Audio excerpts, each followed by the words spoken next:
Oi, meu nome é Juliana e eu quero tratar com vocês sobre um tema que é importante para mim, que é a consciência da culpa, né? Estar livre da culpa.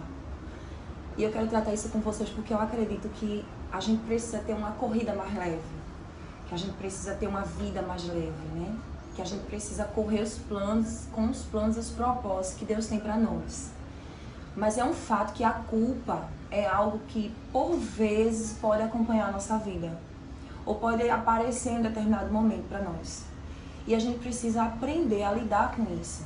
Eu estou aprendendo a lidar com isso com o decorrer do tempo.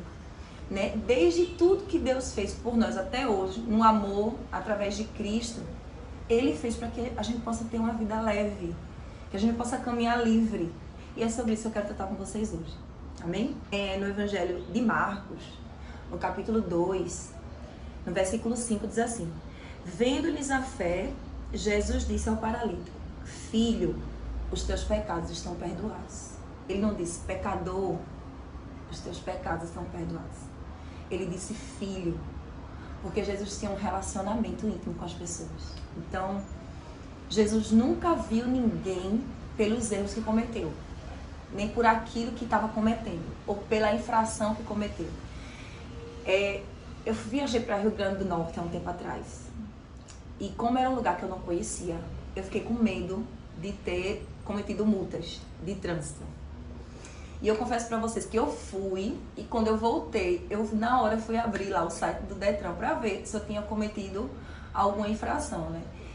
Quando eu abri, tinha assim: nada consta. E Deus falou muito forte comigo com relação a isso. Nada consta. Porque é um fato. Quando Ele olha para nós, é como se nossa vida tivesse uma ficha limpa. Nada consta. Mesmo que o inimigo queira ver algo em nós, o olhar de Deus para nós é como se não tivesse mais nada naquela ficha. Porque aquilo que Deus já fez por nós através de Jesus nos dá habilitação para andar assim, livres. Quando Jesus olhou para aquele paralítico e disse: Filho, os teus pecados estão perdoados, eu acredito que ele olhou para aquele homem como um homem habilitado, livre para viver aquilo que Deus tinha para a vida dele, que não era aquela paralisia. Você me entende? Mas veja, Jesus nunca tratou as pessoas na condição do pecador. E você não vai, em momento nenhum, ver Jesus em um relacionamento íntimo com aquela pessoa, tratando ela como pecador. Por quê? E esses dias eu perguntei ao Senhor: por quê? Você sempre nos tratou você sabendo, porque Ele sabe quem nós somos. E Ele sabe tudo que diariamente a gente faz. E que é pecado. E que Ele sabe coisas que diariamente a gente pensa e é pecado. Mas Ele não nos trata dessa forma. No nosso relacionamento Ele não nos trata. Isso por quê? Porque Ele, mais do que ninguém, sabe o poder, a influência e o peso que a culpa tem para cada um de nós. E por que Ele sabe? A Bíblia diz que Ele foi morto antes da fundação do mundo. A Bíblia diz que Ele é o Cordeiro morto antes da fundação do mundo. E por que Ele morreu antes da fundação do mundo? Primeiro, porque era uma predisposição para resgatar a humanidade. Deus, na sua presciência, já sabia dessa necessidade de resgate. Mas quando Ele se entregou sabendo que a sua ressurreição, através da redenção, ia me dar uma condição. E qual era a condição? Perdoado. Livre da culpa. Livre do peso. Então, quando Ele nos olha, quando Ele nos vê assim. Mesmo naquela época em que Ele estava vivo e que Ele não tinha consumado ainda tudo que Ele tinha para fazer, Ele já via todo mundo como perdoado. Por quê? Porque Ele não ia abrir mão da missão. Ele já tinha consumado a redenção. Então, mesmo Ele vivo, antes de morrer e antes de ressuscitar, Ele já via todo mundo como perdoado. Ele se dispôs a perdoar independente da vida que cada pessoa vai ter aqui na Terra. E eu queria frisar isso. Independente dos erros que você pode ter cometido, que eu posso ter cometido, independente dos pecados, e você pode estar se achando a pessoa mais pecadora do mundo, a pessoa mais vil, e você pode dizer que o que você fez é imperdoável. Eu quero dizer para você que depois do que Cristo fez e depois da redenção, todo ser humano já nasceu perdoado. Porque ele já fez. Ele já deu essa condição. Mesmo que você ache que isso é algo que não tem perdão e que sua dívida pode ser muito alta para com Deus, a entrega de Cristo foi maior. É como se ele tivesse pago sua dívida com bônus. Ainda que você venha a errar, o que ele fez por você sempre vai ser maior do que você possa fazer por ele. Então não existe nada que não tenha um perdão, porque aquilo que ele fez sobrepuja qualquer atitude que a gente possa fazer. Lá em Efésios 1:4 diz assim: assim como ele nos escolheu nele antes da fundação do mundo, para sermos santos e irrepreensíveis nele em amor. Na verdade, ninguém é condenado porque pecou. Isso ele me disse esses dias. Ele me disse algo assim: ninguém vai ser condenado porque pecou. Aí eu disse: mas o pecado não traz a culpa da condenação? Aí ele fez: mas eu já perdoei. Qualquer ser humano só vai ser condenado se não aceitar o perdão. Porque a condição de pecador, todo mundo já nasce predisposto a ele, você me entende? Mas a potência do perdão está disponível para cada um de nós. Então, quando ele falou para mim, esses dias, especialmente, ele falou: cada pessoa que nascer, nasce com a predisposição do pecado. E cada pessoa que nascer já tem o meu perdão por causa disso. Então, ninguém nunca vai ser condenado porque pecou. Você só pode ser condenado se você não aceitar o perdão. É como se tivesse uma mesa posta e você morresse de fome. Você não pode dizer que não tinha comida para você. Então, você não pode dizer que não tem algo oferecido para você, porque tem. Porque ele já fez isso. Se você ler a passagem, quando Maria Madalena vai até Jesus, ela não pede para entrar naquele lugar. Está Jesus, os discípulos, os fariseus e os religiosos da época numa reunião para homens. E Jesus estava tratando de coisas importantes do reino. E Maria Madalena, ela não pede licença para entrar. Maria Madalena, ela não fala com ninguém para entrar. E ela era uma mulher pecadora, impura. E ela era publicamente impura. Mas ela entra com aquele vaso, quebra o vaso e na mesma hora adora a ele. Entrega aquela adoração, porque aquilo que ela fez foi adoração. E antes, quando eu li essa passagem, eu me perguntava: você recebe a adoração de uma prostituta? Como é que Maria Madalena entrou ali, quebrou aquele vaso, ungiu seus pés, todo mundo lhe questionou naquele momento: você não sabe que ela é uma mulher impura? E eu fiz a mesma pergunta: como é que você recebe a adoração de uma mulher impura, prostituta, que se feria, que colocava o seu corpo muitas vezes na destruição de tantas famílias? E ele falou pra mim assim: ela já nasceu perdoada.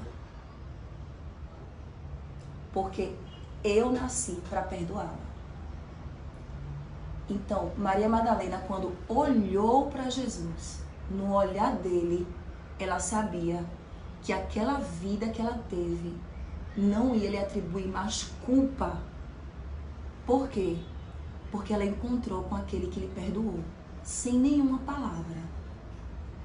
Porque o olhar de Jesus é um olhar de acesso, nunca de repulsa. Então ela sabia, no olhar dele, que ela estava perdoada. E ela não nasceu para ser uma prostituta. A palavra diz que todo ser que respira nasceu para adorar ao Senhor. Maria Madalena era uma delas. Que teve toda uma vida pregressa de pecado, mas um encontro com o Senhor, um encontro com o Salvador, já mostrou para ela a identidade dela. E a identidade dela era de filha. Também foi assim que ele encontrou Zaqueu. Ladrão, pecador. A Bíblia fala que ele era cobrador de impostos. Mas foi assim que quando ele encontrou, ele disse Zaqueu. Ele não disse ladrão. Ele disse: Zaqueu, desce, porque é conveniente para mim hoje entrar na sua casa. Conveniente para Jesus entrar na casa de um ladrão? Ele era ladrão para todo mundo que o conhecia, segundo a carne. Mas para Jesus, que o conhecia segundo o Espírito, não. Ele era um ser criado por Deus e já perdoado pela redenção que Jesus ia oferecer a ele. E quando Jesus encontrou aquele homem foi completamente transformado, ao ponto de ressarcir todo mundo a quem ele causou mal. Você entende o que é perdão, então? É a gente pegar essa culpa, que era uma consciência, e fazer dela um ato de restituição. Todo mundo que encontrou com Jesus experimentou isso. Outra coisa que ele falou comigo foi, quando eu encontrei Pedro assim, um pescador sem nenhuma perspectiva de vida. E eu dei para ele tudo que ele podia ter, projetei, dei outra perspectiva, uma esperança. Mas ele me negou no meio do caminho.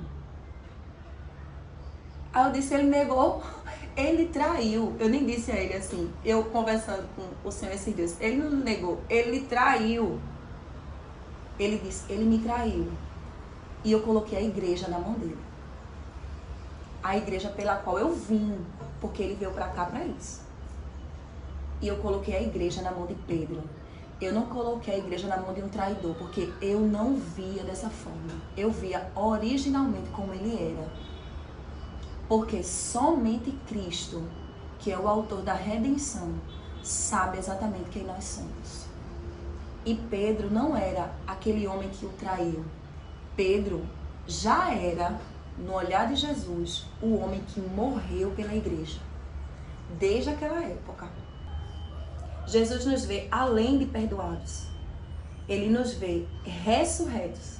Ele nos vê novos. Ele nos vê limpos. Ele nos vê habilitados. Foi por isso que quando Paulo, lá em Filipenses 3, a partir do versículo 12, ele diz assim. Aí a gente conhece a história de Paulo. E quem não conhece a história de Paulo precisa entender um pouco. Ele era Saulo, um homem infinitamente instruído, um homem infinitamente religioso, fiel, culto, íntegro a tudo aquilo que ele aprendeu. E com relação a tudo que ele aprendeu, o cristianismo era um erro, e como um erro devia ser sanado. E ele assassinou todos os cristãos que ele pôde, porque ele tinha poder para isso. Ele tinha poder político, financeiro, ele tinha autoridade na sociedade em que ele estava inserido para isso.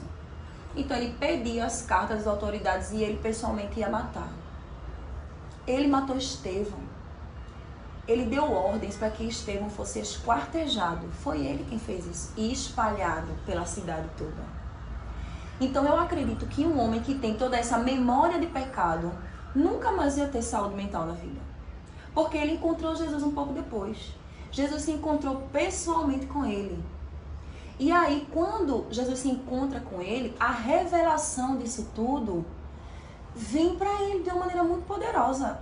Ou seja, a consciência do pecado veio para ele. Ele entendeu que ele estava errado. Mas além da consciência do pecado, ele ficou com consciência da culpa. Uma coisa é você ter consciência do pecado, porque isso te dá margem para o teu arrependimento. Outra coisa é você ter consciência da culpa, porque isso vai te dar margem para a condenação. E a via da condenação não é a mão que Deus quer que você pegue, porque quem te condena é o diabo. O Senhor, ele te liberta. E Paulo diz assim em Filipenses 3:12. Não que eu já tenha recebido ou tenha já obtido alguma perfeição, mas eu prossigo para conquistar aquilo para o que também fui conquistado por Cristo Jesus.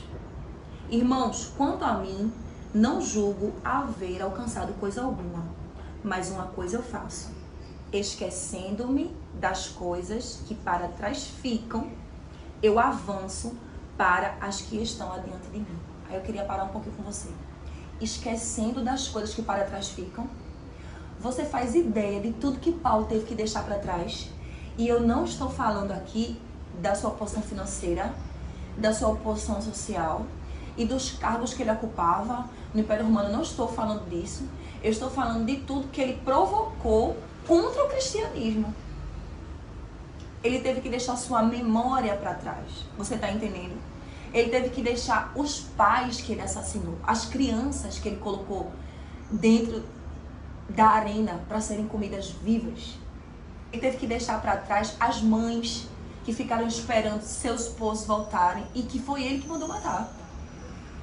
Ele teve que ficar esperando que essa consciência da culpa o abandonasse. Deixasse essa consciência, porque é um exercício. Ele mesmo diz assim: esquecendo-me das coisas que para trás ficam, eu avanço para as que estão diante de mim. Prossigo para o alvo, para o prêmio da soberana vocação em Deus, Cristo Jesus. Todos, pois, que somos perfeitos, precisamos ter esse sentimento. E quando ele diz assim, perfeitos, ele não está querendo dizer todos nós que não erramos, todos nós que somos santos, todos nós que somos impecáveis.